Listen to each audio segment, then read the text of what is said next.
Malawi Today.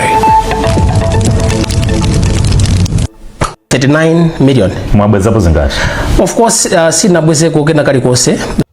Vasco Mazopa ameneyo ambira mamudziwa ngati mtsogoleri wa chipani cha nya National Youth Alliance, koma pano sanabwere ngati munthu wandale mu programu iyi, wabwera ngati mtsogoleri wa anthu a Mamega Farmers, mtsogoleri wa bungwe la Mamega Farmers.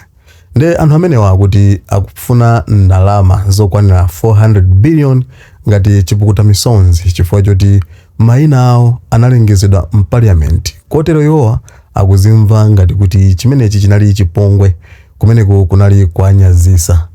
Kodi kunena kotero nkulondola? Kodi nanga ndalama zimene adatengazo abwenza kapena sabwenza?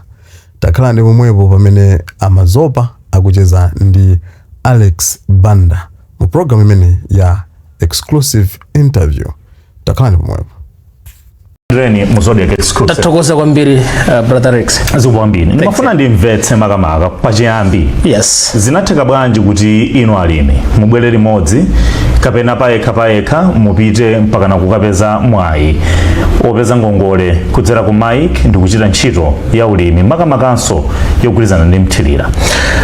Ndibwerera ku October 2024 pamene panatuluka advert mu newspaper ya Nation ndi Daily Times akuti amafuna alimi amene ali ndi malo osachepera 20 hectares apange apply.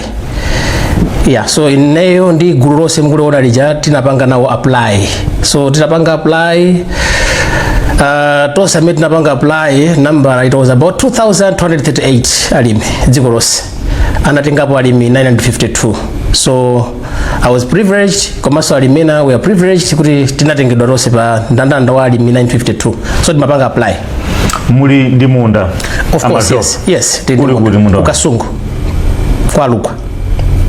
Kwa Lukwa. Ndi waukulu bwanji munda umene? Munda uwu ndi 70 hectares. 70, yes. Muli pandandanda umene tauona umene nduna adatchula mmene muja. Yes. Muli pa number 428. Yes. Ndipo munatenga ndalama yosachepera 39 million? 34 million. Interest ndi inafika ku 39 million. Mwabwezapo zingati?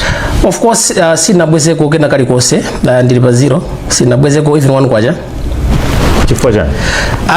Pali zingapo zimene mwina zapangitsa kuti ndisabwezeko, komanso kuti mwina alimena sabwezeko. One, tikusaina contract ndi Mega Farm Support Unit ndi bungwe la Mike. Panali agreements amene anali tipatsa. One, timayendera kuti tilandire mbewu nthawi yabwino, fertilizer nthawi yabwino, timayendera kulandira mankhwala nthawi yabwino, then timayendera kulandiranso insurance in case ngati mvula sinabwere. So chaka chimene cha 2024 mvula kunalibe, kunali ng'amba, komanso ine nali mmodzi mwa amene ndinalandira mbewu zanga mochedwa pa 28 February. Fertilizer sunaenda cha around kumapeto. So kudzala kuthira fertilizer palibe chimene naphulapo. So palibe chimene ndinakabweza because palibe chimene nakolola. De basi zathera pompo? Sizinathera pompo. Interest kapena chidwi chobweza ngongole iyi chilipo. Of course kuzera munjira zina zimene mwina tikugwira chifukwa timapanga zingapo ndi sikuti mangodalira ulimi okhawo. Koma chimene mwina chikufunika ndi choti boma kudzera ku Ministry of Agriculture, boma kudzera ku Mike, boma kudzera ku Mega Farm Support Unit. Mena nkapangira kale amatitana ngati alimi timapita ukanengo kucha. Amakati fotokozera mmene zinthu zilili, komanso ifenso timakafunsako mafunso, komanso timakafotokoza ndi mmene zinthu zilili. But patenga nthawi palibe meeting iliyonse imene mwina tinapita kusungati alimi ukanengo kuti mwina tikafotokoze kuti chimene chakhala chikutivuta, chimene chikutivuta kuti tibweze ngongole ndi chani. So tinangodabwa one of the days ungodzuka pezeka kuti dzina lako boom lili social media, maina ru parliament kuja ndezinakhala ngati zabweresanso chipinjo. So kuyankha ndikuza kuyankha kuti interest yobweza ngongole yoloni ilipo. koma pali zambiri zoti mwina timayenera kaye kukonza kudzera ku Mega Farm Support Unit because contract yo pali zina anapanga breach sanatipatse anatipanga promise atipasa ma irrigation systems sanatipatse, anatipanga promise atipasa insurance sanatipatse, anapanga promise atipasa ndalama yoti zimulipira farm manager sanatipatse, anatipanga promise atipasa ndalama ya operation costs ya kumunda sanatipatse. So contract it was even breached poyambirira, so it was something choti mwina it was programmed to fail. That's why tupese kwa leo tafika hapa. Ndibwerere nsumbuyo. Yes. Ngongole imene munapanga apply mu chaka cha October 2024. October 2024. Yes. Kuti mulandire kuyambira tilandire kuti tidzale season ya tidzale cha November December same year 2024. Koma timapese kuti timalandira ma inputs the other year 2025 2023 ya 2025 timalandira mu February 2028. 2025 in February pa 28 February rather mina detail. Yeah. Kufika lero kuti mayenera kuti pa munda wanu wa 70 hectares. 7 hectares, yeah. Munapenekera kuti mukolora munabzala chani makamaka poya chimanga because before mupo pamakhala value chain ya ma crops. So ine nasankha chimanga. Panali soya beans pamene paja panali mpunga panali zoweta ngati mbuzi ng'ombe, komene I opted for chimanga because I saw kuti kukasunguko what I could grow and harvest bwino it was chimanga.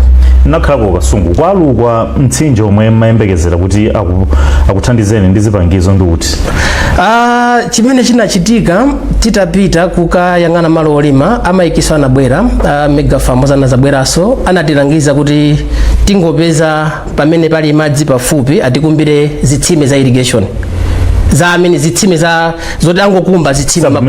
That's what they promised us. They malo anapanga approve. I know this is a good place pakuoneka sort of water table ili bwino so you can go ahead. So chimechi tatilimbitsa mtima because they assured us. Sana li malo anu kale mudachita kupeza. Tidachita kupeza rent. We rented. Yes.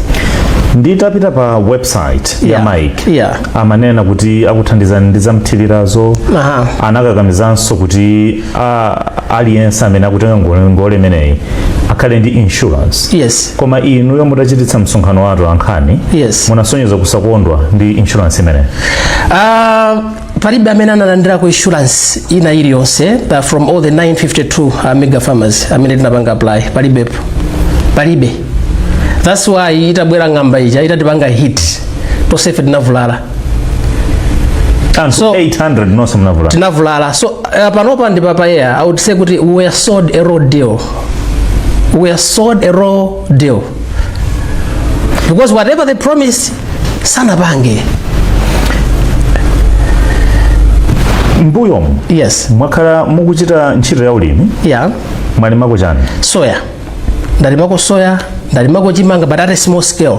Ndaitabwera program ya Mega Farm, we said an opportunity has come now. Tilimeko pokulirapo, tipite imene anthu amayitchula pa chizungu kuti commercial farming. Tigulitseko zinazo zititsalireko. So titayesera zinathera mene zatheramu palibe chimene tinapindula. Panopa tikamayenda mayina athu kunjako aliyesa ngoti tibwera ku nkhani ya mayina anu. Yes. Chifukwa ndi nsanamira ya cholinga cha kucheza kwathu kuti mukufuna musumire boma tibwera kumeneko. Koma timafuna ndimvetsetse kuthekera kwanu komanso luntha lanu pa ntchito za ulimi. Mukunena kuti munalimako soya mbuyo. Nalimako soya mbuyo. Nalima ku Nchinji, nalimako soya kasungu, nalimakonso kachimanga pang'ono, ndachita koso ku kasungu konko chifukwa ndi kumene takhala koso nthawi yayitali ku kasungu. Ena nkumafusa so mumachita bwinobwino ulimi ku Nchinji. Yes. Kenaka mmene Mike yabwera ndi pamene mukuti ayi pasi pa Mega Farms tipita ku kasungu. Yes. Kuli 70 hectares. Yes. Malo oti simudalimeko. Yeah. Munali chikhulupiriro bwanji kuti mupindula pamene? Zimene zinachitika ndizoti tisanapange even apply ifeso tinayamba tapanga research. Anzathu mene analimira season ya 2023. Muthayo yachuluka bwanji chifukwa munapanga apply mu 2023. 2024 mwapanga apply ngongole. Yes. Tinapanga ma research kodi ife tifuna tilime chimanga chochuluka. Kodi malo akulu bwino komanso nthaka yabwino tingayipeze kuti. So we advised ndi anzathu kuti kasungu it's okay. So wendu kasungu kayangana malo kasungu Komanso chimene chinatilimbitsanso kwambiri chifukwa kuti aku Mega Farm Support Unit anatiuza kuti ntchitoyo kwambiri sitigwira ngati ifeyo amene tapanga apply ngongole. Anatiuza tipeze farm manager wakubunda ophunzira bwino amene amatha za ulimi. So it was kuti engine room ya zonsezo akhala farm manager wakubunda. Ifeyo tingokhala ngati investor amene tangotenga ngongole nkupanga kuti zinthu ziyatilime. So zonsezo tinalimbanso mtima amene ankafotokozera Mega Farm Support Unit. Koma patapezeka kuti zinthu zijasamba kati mwa ndime kumapita za farm managers zija kupezeka kuti sakulankhulaponso ndalama zimene ankati pasati mulipire munthu sakuperekaso. It was like we reached a point joti we had a crossroads yomanena kuti nde izizi awa matilonjeza izi ndeti malimba mtima ndizi apa khala ngati atichokera atisiya tokha tipanga bwanji. So I had to use knowledge yonena kuti okay fine napangapo ndingopanga apply what I know koma kuti izizi tilime zingimbakata tizakolole. Pakutha pa zonse yes nkupeza zoti simudaphule kanthu. Pakutha pa zonse sidaphule kanthu chifukwa cha ng'amba 1 2 tinandira ma inputs mochedwa kwambiri 3 amene anatilonjezera kuti atipasa ma mechanisms mechanization ya irrigation ma tractors ndi sanatipase. So it was expensive on our part even kuti tipange kuti tilime munda uja tokha pande it was expensive so it was difficult. Munalandira ndalama kapena zipangizo? Good. Ambiri mwina kunjaku they have been misinformed or they are being misinformed kuti alimi Mega Farms tinatenga ndalama ku NIF kapena tinatenga cash ku Mike. Tinatenga ma inputs mwina tikonze pamenepo tinatenga mbewu tinatenga mankhwala tinatenga fertilizer ndiponso ena timatenga mwina type imodzi kungotenga komina kani kapena urea yeka. I think we'll talk about this in depth kuti so tinenaso kuti tadutsa muziphinjo alimi even corruption imene inkachitika kumene kuti titenge katundu abwana it was something else. So tinatenga katundu sinatenge ndalama. Maybe to answer your question. Zokwana 34 million. Zokwana 34 million katundu okwana 39 million. Tizabweze 39 million katundu. Komanso it was not agreement kuti tizabweza ndalama. Mwina anthuso mwina akulakwitsa kapena so mwina zikuyendera ku parliament kuja ndi makata amene tikulandira akuti zipereka ndalama. The agreement was not money. The agreement was tikakolola mbewu ija tikasiye either ku ADMAC tikasiye either ku NFRA kumene kuja we agreed kuti per kg azikatigula 1350 per kg. Sitinagwirizana za ndalama and panopa it's very strange kuti panopa they are demanding for money instead of demanding for kuti mwina mbewu zimene takololazo tikasiye ku ADMAC kapena tikasiye ku NFRA kuja kwakati pase ndalama zotsala ngati change. Nde mumatenga ma inputs okhaokha. Ma inputs okhaokha no money. Nde panali so component yonena kuti mulembe farm manager yes. Ophunzira bwino mwana wakubunda anatipasa kuti minimum anatiuza zonsezo kuti azitipasa ndalama zoti tizimulipira farm manager zichokera ku Mike. Nde munalandira ndalama zimene? Sinalandire ndalama zimenezo. Nde mmamulipira ncha? Tirawa mungongole ndipo ena tinango ayimitsa kuti amba ndikaye mwayima mwina tione program imene kupitira kuti iyenda bwanji then we engage you later. Koma ambiri we opted kuti apapa pasakhalezo farm manager mwina tizingopita tokha because otherwise tiyamba naso ndiuyo. Mukudziwa zoti Mike ndi bungwe la boma? Of course, yes. So kukhala bungwe la boma ndiye kuti ndalama zonse zomwe zili mu ngongole yomwe munatenga inuyo ku Mike. Yes. Zindi ndalama za boma misonkho ya Malawi. True, very true. Anduna anayima mnyumba ya malamulo ndikutchula dzina lanu. Yes. Inuyo simunakonde nazo. Ndibwerere ku 2023 mwandiuza kuti simunalipire mpaka lero. Sinalipire mpaka na lero. Ndibwerere ku 2023. 2023 boma linapanga fund bungwe la Mike ndi 20 billion kwacha. Alright, yoti alimi anatenga nthawi imeneyo kuti alimire ifeyo nthawi imene sitinapange nawo. 2024 parliament inapanga approve 38 billion kuti ipite ku Mike. Koma ndalama ija ku Mike sinapite. Iyi ndi nkhani yoti mwina ngati dziko I think iti ikambirani 38 billion inapita kuti. Ifeyo alimi akuti anthu tinatenga ngongole ku Mike. Ifeyo sitinatenge ngongole ku Mike mwina ndiyankhe choncho panopa. Alimi tinakatenga ma inputs ku makampani amene Mike inapasa ngati ma contract kuti atithandize ifeyo alimi.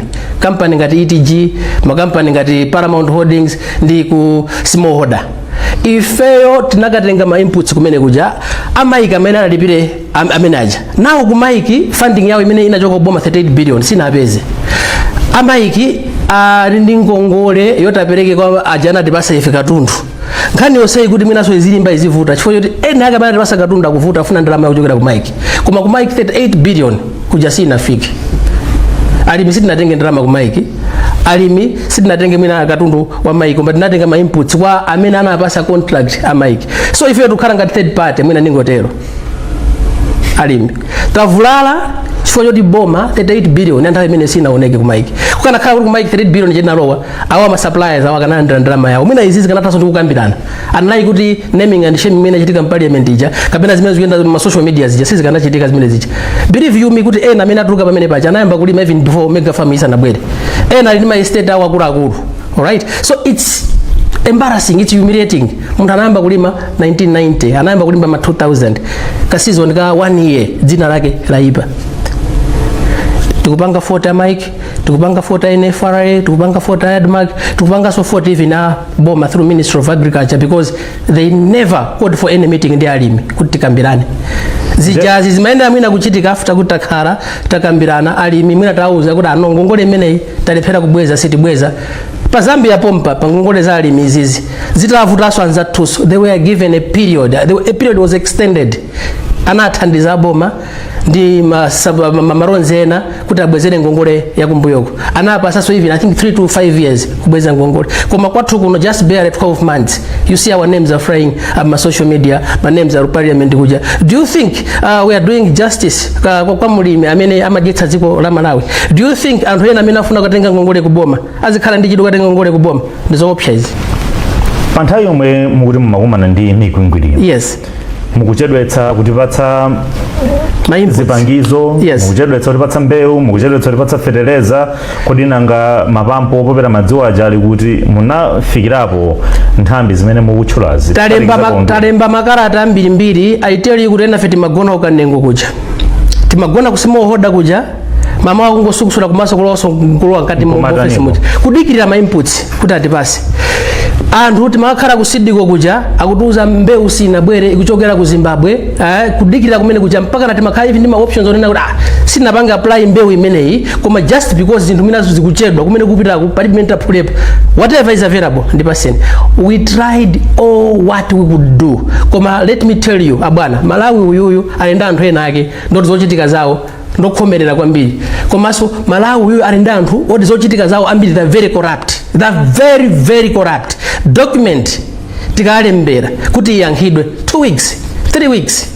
Do you think mulimi ndi mvula zimene amayendesera zinthu mbuyo sitinakagwirana ndi nthawi? So if we tried all what we could do abwana, and if we spent all what we could spend, inafika tu nthawi tinaonda alimi kumati koma izizi kati maziyambiranji I think ndikanadziwa sindikanapanga nawo koma because umapezeka kuti mwina watenga kale kambewu watenga nawo kudikira ma inputs ena osalawa koma kuti zituluke it was so hard, it was so difficult. Kukutuluka mphekesera kunjaku kuti yayi amene aja sikuti anangotenga zipangizo anapatsa ndalama. Great. Komanso nzakuunja forex madollars. Ali munali madollars. All right. Munandira madollars. 1 pali kumaiki kuja information yathu yose iliko. People can go and follow up ku Mike. 2 ku small holder kandi ku Paramount Holdings ku ETG kuli ma documents athu kumene kuja. Ife timakatenga ma inputs palibe amene anandira ko ma dollars. Sinandire ma dollars. There was no very sure. Amena ndi evidence abwere aipange produce. We are ready to kupita pena pali pose mwina kukayankha kaya kandi kuti we never received any dollars. Tinakalandira ma inputs. Process imene munatsatira ndi yandondomeko bwino very legal. In fact kuti maina anu aja olo ineyo ngati ntolankhani. Yes. Ndikanatha kuyuza access to information. Yes. Ndikupita kumene kuja ukapeza maina amene waja. Bwino. Munagwiritsa ntchito ndalama za boma ngongole ya public resources kapena ne kuti misonkho ya Malawi. Simukuona kuti panali kofunika kuti dziko lidziwe ndipo anduna anali ndi backing yonse kunena kuti anthu anagwiritsa ntchito ndalama zathu zikufunika kubwera poyera accountability and transparency ndipo maina ndawa Avasco Mazopa sanapereke ndalama ali pa 428 defaulter. Yes. Imwendetsimikizira kuti simunapereke mpaka. Sinapereke mpaka. So are you telling me kuti boma ndalakwitsa pamene? Pali zinthu zingapo abwana zimene ndifuna ndifotokoze kwa mtundu wa Malawi. Aliyense Malawi muno mukamamuona majority amene akupanga ma business ndi ngongole maloni akubanki kapena kuma other finance lending institutions. munaonapo ino ya banki akupanga publish maina anthu oti atenga ngongole sanabweze alipo ambirimbiri bank 2 tipite ku parliament konkuja. Do you know aphungu aja even amene alowa pano pawa 228 aliyense watenga ngongole kumene kuja MP 340 million. Munamvako kuti mina even ma MP amene analuza ena oti mina kana mwalira ena kana atana napangako maina awo natuka ku parliament muja. Nkhani iyi pamene pavuta ndoti panalo wa politics panalo wa ndale ife ndifuna ndiyanke ndifuna izasonko osariza ku bank of course yeah. Koma ife we have no problem kuti anthu mwina apite kumene kuja ukaona kuti angongole ndi ati amene atenga ngongole za boma. We have no problems with that. Koma musanakambirane musanalankhulane musanakhale pansi, you know, amatitana ngati chigulugulu. Why didn't they invite us scholars? Tabwera ndi kuno pali issue iyi. Nkhani ndi ziwiri chimene chachitika kuti apa mwina zinthu zifika apa. 1 kusinda kwa government kusinda kwa boma. 2 panalowa ndale yomanena ngati kuti akuti tonse amene tatenga zimene chandale MCP. So it's a problem chinthu mukachilowesa politics ndi kuti chaonongeka. So issue iyi ndi issue ndi yosavuta kusolve. Simaenda kufika kumene inafika kuja. Ino angongola ita izinalowa ndale zinthu. So this is the politics. Ino ya majoba. Yes. Munatuluka konthawi ina ngati kuti mufuna somo ime ngati. Of course. You are politically connected. Like everybody else, actually everybody in life is a politically connected person. We have seen atulangani na nuso, we have seen atulangani inuyo na mukulowa kuboma ku madabu aso kodu kwa wawa zimeenda so nthawe yanji kuti inawoso pezeka join. Aliyense ndo ndale. Mwina tengotero. So mukunena kuti ngongole ija munapeza facha ndale. Not ndale. Naipeza chifukwa ndinapanga apply. And chinthu chinali open kwa wina aliyense. Okay, fine. Rama imene former siku amene mukuchulawa. Mutangolandira 2025. Yes. Siti nakumveniso kuti mufuna muyimire.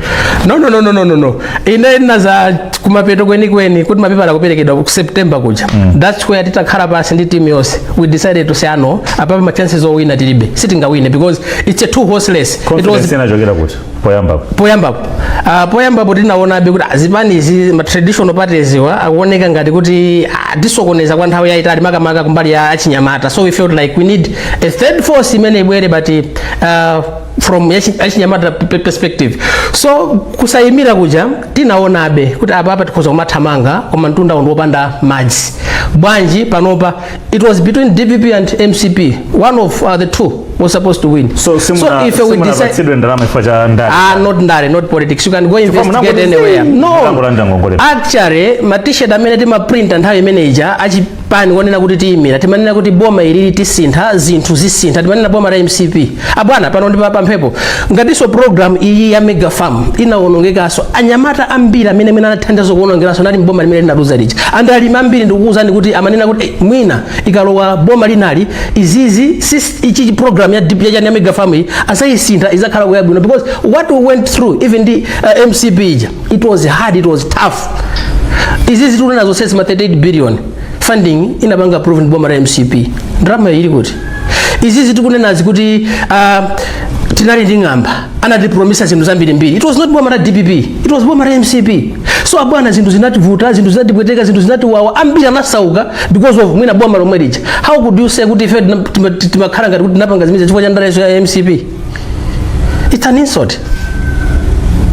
You think it's an insult? It's an insult. It's an insult. Because anthu kunjaku akutiuza kuti mwinatu a Vasco yes atumidwa kuti angopanga destabilize kapena kuti angolipatsa bize boma lomwe I'll go to 2014. Do you know ngati panali wachinyamata wang'ono kwambiri amene DPP nthawi imene yatangowina professor wa tema yoyamba ikuvutika ndi federal state akuti akumpota kufuna federalism. I was one of the young guys mods amene nali kumbali ya DPP kunena kuti iyayi tenti chonse za federal izi tikunena zi tenti mange dziko timange Malawi akhale mmodzi. I have no issue against a professor or against DPP. I have no issue against Bomari. Koma ifeyo issue atu maiki mega farm ndi INFRA adi makindamenti inawo ma issues not boma as per se. Ndare ababa tisaikepo ndare. Let's just handle issue ya zaulimi izizi. Let's not bring in some politics. Mukuyimira gulu la anthu oposa 800. Of course, yes. Aliyense ali pamenepo? Aliyense tinayi, yes. nde ena mukuti ayi ena ndachipani mmene muwayimirira so actually tikafika pasopano pa zaulimi izizi ife sitiyang'ana kuti awanda UTM awanga DPP awa MC tingoti kodi amene ali defaulter defaulter komanso abwana pano ndi pamphepo inu do you know kuti mainaja ife tapanga cross check maina ena pema chanacho sedwa palibepo palibepo it's edited palibepo aliyesa akanatuluka pamene paja komanso tikhoza kukhala osangala aliyesa atuluke pamene paja list ija isakhale don't edit the list, bring it raw maina watuluke ali chifukwa timaona anatukuja ndipo ena tikhoza kumachulaso intinali limodzi inu timakatengera limodzi katundu imunakatengera limodzi katundu koma just because maybe anzathu panopa ali kuboma akukhala ngati kuti zawo zikukhala ngati ena ali kuboma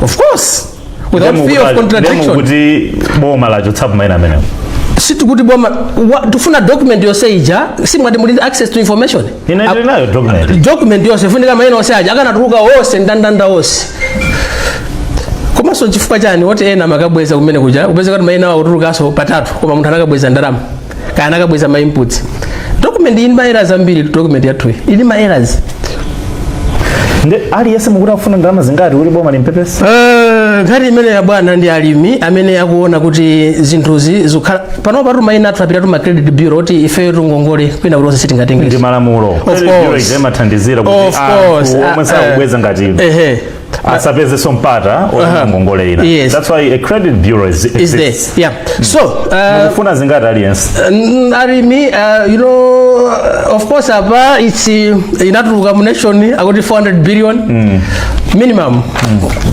minimum maximum could even go 800 billion because milandu iyi pali milandu yambiri imene ife tikuona ngati kuti zina sizinaende bwino koma nkhani sitifika kaye defaulter number 408 mukufuna ndalama zingati defaulter no imene atenti yedzekete ndi CF I don't want to go into those details mwabwereka ndalama za boma kapena katundu wa boma of course yeah ndi ndalama zoti amene akutionera kapena kuti mvera apa ndalama zawo adasonkha kudzera msonko koda bwana ife ndifo yamba ubwereka kapena kutenga katundu kuboma woyamba ndife kunali EDF kumbuyo ku munaonapo maina EDF MEDEF zinayi ndima I think 80% kubaladi ma defaulters list inatulukapo munaionapo list ya EDF kapena MEDEF sizinatuluke so why us mwapita kubwalo simunapita tendisiye kaya nkhani imene because if we go that now zikhala ngati kuti we are crossing the bridge before we get there but let's not talk about zakubwalo kapena azinas muli ndi lawyer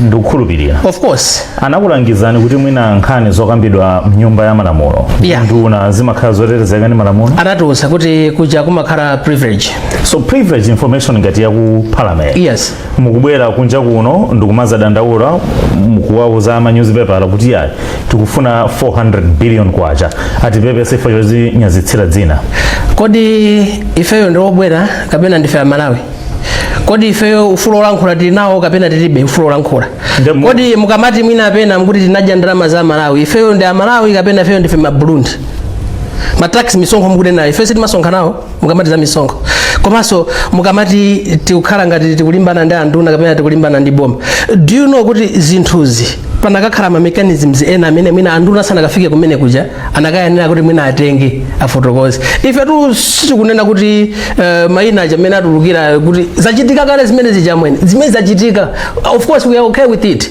koma vuto limene tili nalo ndoti maina athu amene apezekera mu social media ma numbers za mafoni even ngongole zija pano tikumana ndira makhozi chokera ku madobadoba ma scammers akuti atumidwa ndi boma ati ndi ma debt collectors hawo ngonde pasako 200,000 kenako ndikulembera kalata ndikakulembera kalata ndikuti uyambe kaye wapuma uzibweza kwa inayo pang'ono okhala ndi nthawi ma scammers so tikaona ma number aja if we check to say boma sinaone even atati pasa ndandanda wa ma debt collectors kuti amene azitolera ndalama ndi awo komanso nkhani si otolera ndalama nkhani ndi ama inputs we didn't expect my debt collectors we expected maybe ati uzira kuti adi kapena FNR iyambe kuyendera ikatolere chimanga ikatolere nyembe ikatolere ntedza not money because our agreement was not to pay money so if you chimene chikuti wawa why are we talking about tizipire ndalama pamene tinagwizana za ma inputs two why scammers and hokuba kuti imbira mafoni tindima audios tindima evidence kuti this one is a thief windu wakuba uyu abwana ntauno sinabwererero takhala Malawi muno like in my case I've been here for 25 years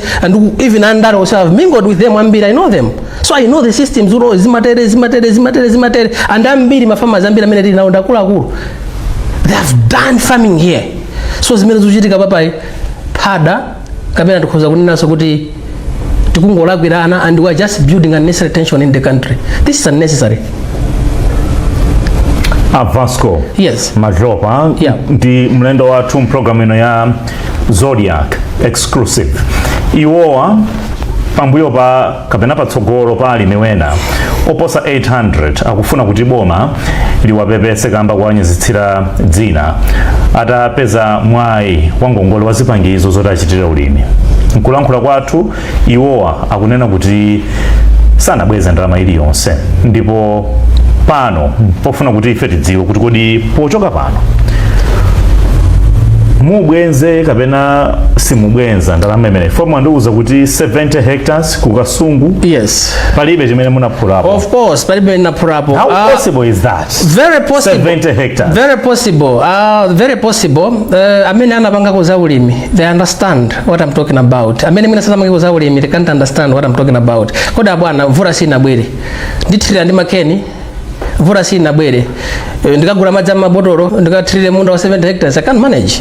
So it's nkhani hii ndoti we need a proper dialogue between alimi, Mike, Mega Farm Support Unit, maybe the Ministry of Agriculture. We need a dialogue. Let's come to a round table. We are Malawians and none of us is running away from this. Ife chimene tikufuna tikumane. Amve mbali yathu, mbali yawo timveso na feso. Let's come pakati.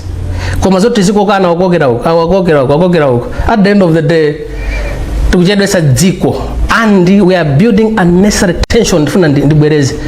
Don't think kuti alimaja 800 amene analengezedwa kumene kuja ndi amene tabwerekedwa to cafe and we are connected, okay? Tinda abale ambiri so pamene paja anthu ambiri avulala timalemba anthu ntchito amene mwina timagwira nawo ntchito ambiri avulala so ichi tingochipanga hando mwa umunthu. Let's use wisdom. Let's not use emotions. Let's not use tempers. Let's not use politics. 2030 ndi pafupi. All right? If we play politics, boma basi zingukhalira nkhani zandale sitipanga chitukuka bwana tichedwa nazo izizi. Alimi 800. It's a big number. Mukapita ku Botswana farmers are respected. Mukapita South Africa farmers are respected. Izizi zachitika zaonongeka tikuvomereza and we take responsibility as farmers. Kuti if we were even ready kulipira maroni wa koma tigwirizane bwino timvaneso bwino sitikukana kubweza. Inali ngongole inali loni. Yazipangizo. So we are supposed kulipira ma inputs, not cash at ngati mena kupangiramo. Tumizani 1 million, tumizani 5 million, tumizani 2 million. I mean that's absolute it's absurd. Ndikukhulupirira kuti mwalimi 800. Yes. Si onse amene adachita tsoka ngati ino. Of course. Kuti osaphulapo kanthu. Nana torako. Na moti amakabwezedwa kuti afuna akabweze kwene FRA kuja mazo tatseka adima akitatseka mpaka na ena katundu anafumbwa. Mukutanthauza chani? Ngati akupita ku adima akiwena fe mauzeda kuti atseka mukutanthauza chani? Agreement yathu imene lemo ndoti tikakolola mbewu zija katundu yese uja tikwenera actually amayenera kuti wo abwere kumunda. NFRA kaya adimaki kaya Mega Farm abwere azatenge katundu uja akatigulitsira package 1350 medina gwirizirana yapo yotsalira yapa mwamba change azatibwezere koma sana bwere kuzatenga katundu zimatengera ndi quantity imene mulimi walima. Now chifukwa choti sama bwera alimena amatengapo initiative kupakira katundu ja tractors ndikasiye amakabwezedwa kumene kuja ena mapita kumene kuja kadaboti mtengo wachoka pa 1350 akuti yayi tizigura 1100 tizigura 840 so zinali zodabwitsa kuti agreement inali ina pokasiya mtengo ukusintha. Ambiri alimi chidu chobweza anali nacho even panopa ambiri alimi amene ndi katundu they are ready kukabweza koma if you look at many zinthu zilili panopa palowa kwambiri politics than maybe business ya imene tinali nayo ngati ya ma inputs panopa ngolowa ndale anzano analima ndikukolola right? Yes. Nthawi imene dziko muno mmaveka kuti muli njala iwo aja amasunga chimanga amasunga chifukwa choti amaona kuti ngongole ija kuti ibwezedwe it was attached kuchimanga chomwecho so akapanga ma calculations amaona kuti they were making a loss. alright chanzo ndo kusunga amasunga amadikira kuti mwina at least ka price kachakakhala kabwino the way they expected, the way we agreed ma contract mwathu muja akachigulitse. I don't know kuti mwina iwo mena maganizo tachipereka nthawi yanji komano zinazo ine I cannot maybe talk on behalf of amene amasungawo because ine chosunga nalibe, so tasira amene amasungawo kuti amasunga amafuna chani kwenikweni koma we hope amasunga chifukwa yoti amafuna kuti ndalama iji at least apindulepo abwana kuti matundu kovuta. Vasco, yes, inuyo mwandiyankha pano kuti mukuyimirira alimi 800 yeah. kusonyeza kuti nkhawa zonse za alimi 800 mwasenza ndinu ndasenza ndine nde ine ndifuna ndidziwe kuti nkhawa zimene mwasenzazo akuti amasunga chimangacho chifukwa chani? Amasunga madikira mtengo wabwino kuti apindule, amalawa kukutika ndi njala osati amalawa kukutika ndi njala. You know, mega farm tinaenda agreement yabwino Mike naenda agreement amayenera kubwera kuzangopereka zinthu zija pa mtengo umene tinagwirizana nana. Mwandipitisa kunkhanina, do you know kuti chimanga chonse chimene anapanga calculate a mega farm kapena a Mike amene ati chikhale cha 202 billion koma funding imene inapita kuti agule chimanga anapereka ko 60 billion. So iniyo taganizani chimanga chanimidwa alimi afuna agulitse mtengo wabwino, funding imene yapita ko ndi 60 billion ndangati akanapindula. Timalima kapena timapanga zinthuzi kuti tiwine tipange business. Now it was kept kudikirira kuti at least mtengo wabwino ukabwera akagulitsa apeze kuphindu. Andambira nani maplan oti ndikatenga ndikabweza sinzatenganso ngongoleyi ndizingolima mimi nomugulitsira kamene ndapeza akakhale ngati ka startup capital. Koma bwana zinthu sizinaende bwino. Naso akutiuza kuti khangati munayenda pansi Mike kapena boma kumene kuti simunali alimi okhazikika ma mega farmers ambira nayi madobadoba ena oti politically connected. Inu mwanditsimikiziranso kuti you are politically connected koma I'm not politically connected but I'm a politician. You are a politician? And I'm a president of a political party. I'm not politically connected but I'm a politician. Muna ndiyankhe choncho. Mudagwiritsa ntchito kuthekera kwanuko nkupeza ngongole mulibe kuthekera kolima. Munthu ukamapita ukafusa ngongole olede ndiye kuti ulibe kuthekera kuti pawekha ukhoza kupanga chinthu chija. That's why you go seek for a loan. Koma kunena kuti ambira nali madobadoba amafuna mwina angotenga zipangizozo mmene anthu akunenera ndizaboza. Kodi Mike kapena mega farm samapita maminda muja kaizaiza minda ichi go ma systems kwawo, they have all the documents. Amapita pamunda and tikulima achadira dzala amabweraso zapangaso check Mike aja amaendera munda wa wina aliyense bwana and tili ma documents oti tili nawo ma documents amaendera timajambula zithunzi. So again saying kuti anthu aja anali madobadoba chabe it's an insult. Mwandiuza kuti mwalimako. Yes. Mwandiuzanso kuti sino mlendo kuno ku Malawi. Of course. Ndino Malawi. Ndine Malawi. Vasco Mazoba. Ndine Malawi wako kuno ku Malawi. Mumadziwa kuti pano ngati ndikulima. Yes. Ndikukhala ndi 70 hectares. Yes. Azinzanga ena 800 plus. Akulimanso madera ena. Yeah. Akaonkhetsa chimanga chonse chija. Yeah. Ndekuti chikupita ku NFRA kuwadi maki munkhokwe zawo. Imene okhala about 150,000 metric tons. Ndiye taganizani kuti gawo loselo aliyesa alime boma likuyenera kupanga mchingereza mati off take. Yes. Ndi ukasunga ku nkhokwe zawo. Inuyo koma pamene mmalima palibepo warehouse imodzi. In fact mutachita msonkhano wa atolankhani munanena kuti mulibe nkhokwe ndiye boma likuchedwa kudzatenga zokolola. True. Mega farm anatiuza kuti as soon as tikangokolola abwera kuzatenga zokolola zija kukazika kunkhoko kwazipanga treat because ifeyo ngati alimi tinalibe capacity. Mwandiuza kuti inu sino. Of course, yes. Mukudziwa zoti adimaki kapena NFRA ili nkuthekera kupanga zimene zonse. Apopo tasira boma limene ngati yange because I've never worked in government, I've never worked for Admark, I've never worked for NFRA, so I don't know. Let's tasira boma limene ngati yange. Zimene zodala. Chifukwa pa 70 hectare land yanu. Yes. Mulibepo warehouse yoti munakasunga zokolola. Do you know kuti anandipanga so promise that pasamariso zoti kamangire ma warehouse pamundawo? They didn't. Mega farm failed alimi. Mike failed alimi. They failed us. And now the blame game is coming on us. If I were just being used as pawns on the chessboard abwana. We're just being used abwana. Amena analepera zinthu zalipo. Players on no, we are going, we'll be talking as we're going forward, we'll be talking, but we are being used as pawns, of course. invite us again. Apapa timene tikulepetsa njani muli nimpata but akugwiritsa ntchito ndani not akuti gwirisa ntchito ndani koma ifeyo we have been used, abused, accused and refused by Mike, by Mega Farm Support Unit, by the government of Malawi. Timaona ngati tikupita chinthu tupanga zinthu zingati ma partners sitinadziwa kuti chinthu chipamawa ifeyo tooneka ngati kuti anthu oyipa kwambiri tapachike tiagende tapweteka khale awawa just for some benefits ya guru anthu ena akapangepo benefit kuti tapanga chakuti muone chakuti tilankhulana tikamapita ndanena mwe politician ndine wandale so zinazi ndisunga but believe you me, watch the space. But zambiri zoti tikuenda kuti nafisi we have a lot. And my farmers osaja, do you know as a farmer any document tapanga ma document awa ma farmers ali now and document china chili chonse chimetina kuzanda Mega Farm Support Unit chimetina kuzanda Mike zi document tinazo sikuti we just here kubwera mazango sokosa no. We know what we are talking about. Who is abusing you?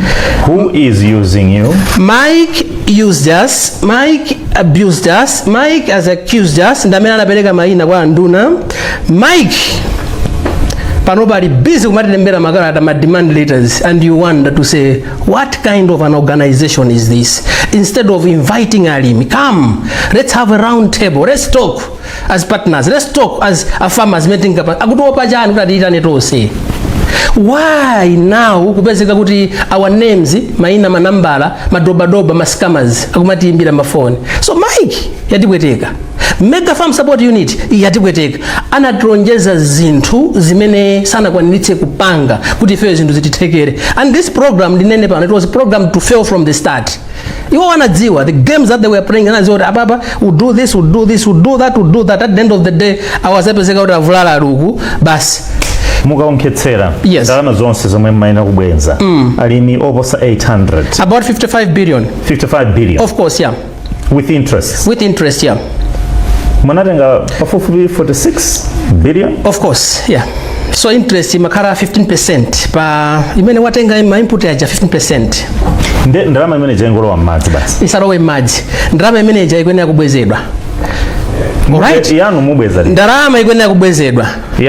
I don't think it's about me now, but it's about the 800 farmers that I'm representing. Because if you just target me as me, I tell you, ndarama ya ineyo ndikamburu Kongo ponya munyanja. All right? It's 55 billion that we're talking about. So my 39 or 40 million, it's nothing. It's small. Let's handle the issues guys mene zilipo. Ndrama izizi kubweza. I tell you ndife anthu. I tell you anthu tikoza kubweza njira yote zimene zikoza kutana nazo. Komano izi zote zapange izi dziko tizilipanga chonchizi. Abwana, what if in 2030 I become president of this country? What if in 2030 I become the minister of agriculture of this country? What if maybe one of the farmers becomes the director of Mega Farm Support Unit? Olokumaiki kuja. Tizibanga zindu mwa revenge, tizibanga zindu mwa bwezirana. We can't build the country on that one, abana. Apapa, it's a question of tiitanizane, tikambirane. Let's discuss, let's talk. Let's negotiate. Mwen ofinga oti tipange negotiations. Osa opiezana, kumaso osa bangita andu kuti, you know, as president Walim, every day, phone yanga, ndima ndina ma message about 20 or 30 and afuna kuzipa alimi. Ine ndu kuona ngati kuti basi, ndingo panga commit suicide. Ine yai, wait, God is doing something. Wait, bomari likumva. Wait, marai muno muli adindo amene I think ngani akuimva ndi sober mind, not ndi corrupted political minds. Ambira afuna kuzipa alimi. Ndo chepa amene kamati kwacha akumakhala pa mobile phone akumaisiya on daily ma scammers ati ni ma debt collectors daily ma demand letters mukapanda opereka tsiku lakuti tipanga zakuti no tikambirane ndi boma tikambirane nda Mike tikambirane nda Mega Farm Support Unit tikambirane ngati dziko ndifuna ndibwereze what if in 2030 I become president wa dziko lino, what if in 2030 I become minister wa agriculture wa dziko lino, what if in 2030 I become china tizabwezerane tizipanga zimzobwezerana. We can't build the country. It's a circus. We're just going in circles. Tachedwa ndi chituku ku Zambia anza takudukuka tizikagula chimanga ku Zambia. It's a shame bwana. We have water, we have a lot of good soils in Malawi. Tizizilimira toka komataro wetsa kwambiri politics tichotse ndale tikhale ngati Zambia, tikhale ngati Tanzania, tikhale ngati Botswana, titamangire ngati kumakhala ngati mene ili South Africa ija. izizi tikambirane izi, these things can be sorted out. Vasco Mazopa, yes, 55 billion 55 billion ya Malawi.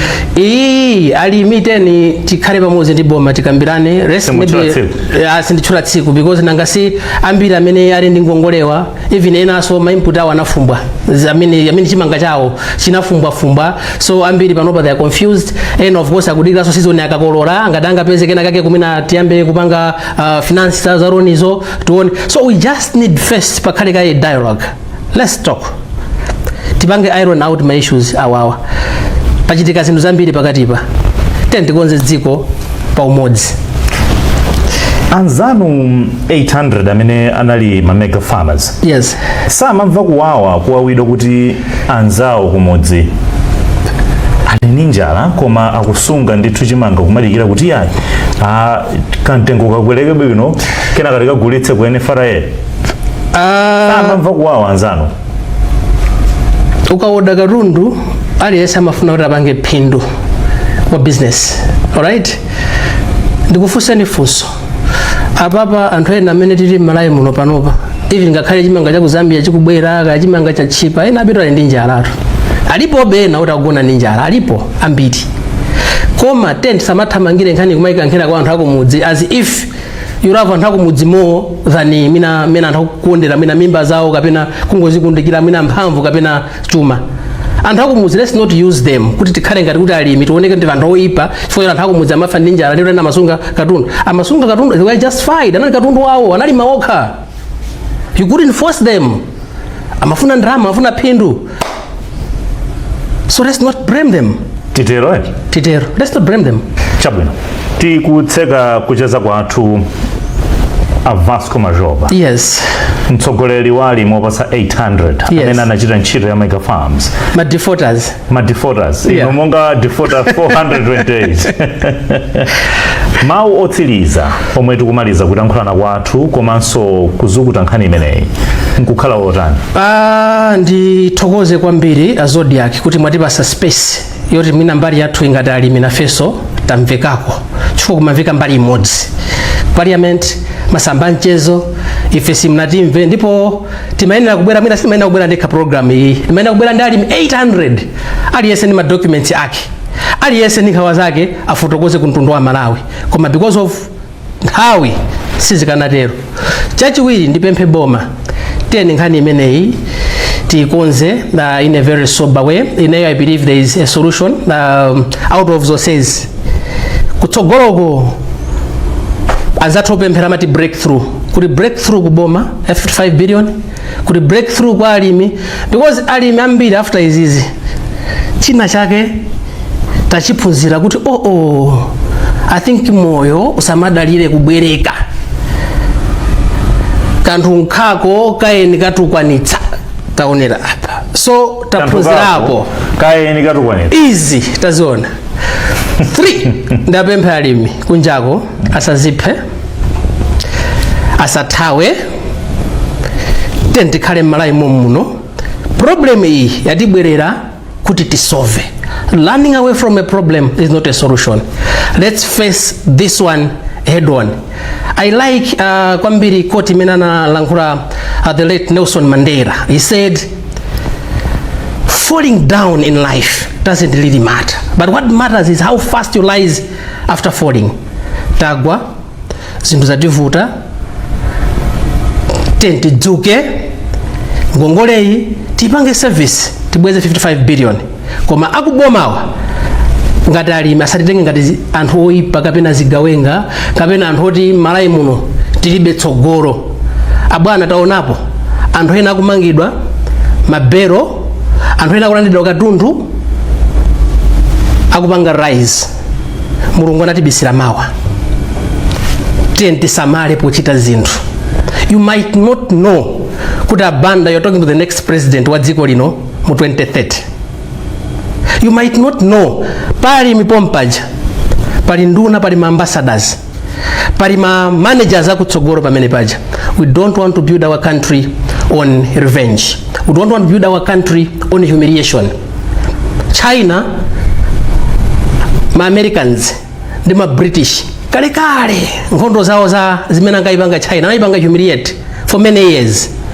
Today China is the second largest economy in the world. Moyo umasinda, zinthu zimasinda, tisamale kuseriku kulimawa pamene zinthu zadakwika tentikonze tisapange ma revenge. Tisanatseke ndemati mega farms was doomed to fail. It was 2023 2024 that one was programmed to fail chifukwa weza ngongolezi tipangeso za mega farms izizi and the program ino anayamba tu ndi the late SKC Mariam Chilima ndamene anayankhula zimene zimakampeni awo ambiri tikawina boma tisapanga mega farm. Alright, Mariam SKC may so rest in peace. He was a legend, he was a great reader. Now iyi ama mega farm we tikuyenera kupitiriza apapa ndaona budget ya chaka chino mu 6 billion yaperekedwa pa prison, yaperekedwa mbali ina imaini ina 6 billion singalime chakudya chochuluka choti mina dziko lonse litikoza pangaso China even export.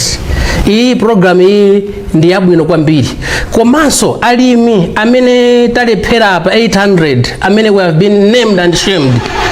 Don't worry, me from what I see, from where I sit, I see even ngati alimi kumalawi kuno we can come up with our own bank, mega farmers bank. We can manage to source kutsogoloko pali anthu ena abwino amene amatifuna zabwino pali wina every time akhala kundiyankhula from USA amata Francis Bagara akuti what if we just come up with a mega farmers bank tipeze ndrama maybe 500 to 600 billion alimi mpitirize program imene because it's good. Bwana taphunzirapo hapa once bitten twice shy. Yes, mega farms ipitirire. It's a good initiative for the country. Chabwe. Let's not fear the bomb. Thank you so much. Awa nda Vasco Mazopa. Iwowa ndi mtsogoleri wa mega farmers oposa 800 omwe akufuna kuti iwowa ndi boma abwere pamodzi komanso aliwopseza boma kuti alitengera kubwalo kamba kunyazitsa mayina wawo potchula mayina a anthu omwe sakubweza ngongole mu nyumba ya malamulo. Amenewa ndiye anali mlendo wathu mu Zodiac Exclusive. Titokoze kuti munayi pamenepo kutsatira ndikukhulupirira kuti mwatola ziwiri zitatu komanso mwamva mbali yawo. Ine dzina langa ndine Alex Banda. Mpaka nthawi ina mukhale pompo tidzakupatsirenso gawo lina la Zodiac Exclusive. Mwakoma nonse.